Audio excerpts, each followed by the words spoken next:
I met her when she had her first child, and she was with a much older man in a different community, and she'd actually left with him when she was pregnant, had her baby.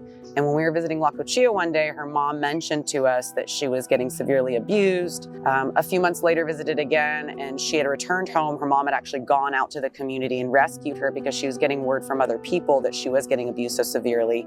And so she went, she rescued her daughter, brought her back, and that's when I got to meet her. And from that, I learned a lot about what she had gone through. So she had left the community with an older man. I'm not sure if it's willing or not. In her mind, it was willing. In her mom's mind, it was willing. But at that young of an age, with such a big age differential, she made the decision to leave with him. She stayed with him for about 6 months. And during that time, he became severely abusive, physically, emotionally, and sexually as well. And so she was experiencing trauma in all different forms. And then when her mom rescued it and came back home, that trauma stayed with her, it stuck with her. She was still reliving the event over and over again. She specifically told me when she closed her eyes, she would see him right behind her trying to kill her.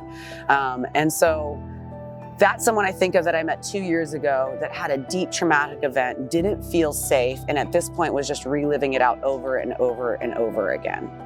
And we tried to provide as much as help as we could through talk therapy and having her go to the clinic, talk to the doctors, finding safe community members, going to church, finding a group of people, but we didn't have a robust program that we could refer her to. We also referred her out to a therapist out in the city, but she didn't have the motivation or the drive to go out there because of what she'd experienced through that event and really her whole life. You know, she was born and raised in poverty, and then she experienced traumatic events where she had no control over the outcome.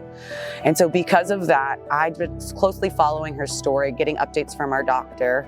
And just this past week, we're here on our health trip right now, I got to see her again in clinic. And I'd love to say that she was doing so much better and she listened to the advice that we took and it was great, but that's not the case.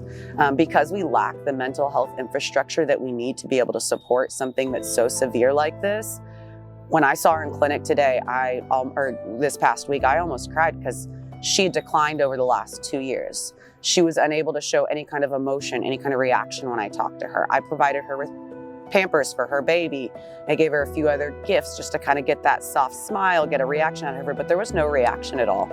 And to me, all that shows is we're doing so much great work to identify these people. We're doing so much great work to where she trusted us enough to leave her house, come to clinic and seek help. So we're definitely doing some type of work that's making people want to seek help through education and access to these clinics. However, it's not enough when we see this young girl, 20 years old, with a 2-year-old daughter who's already on the trajectory to feel like she is hopeless because of her traumatic events.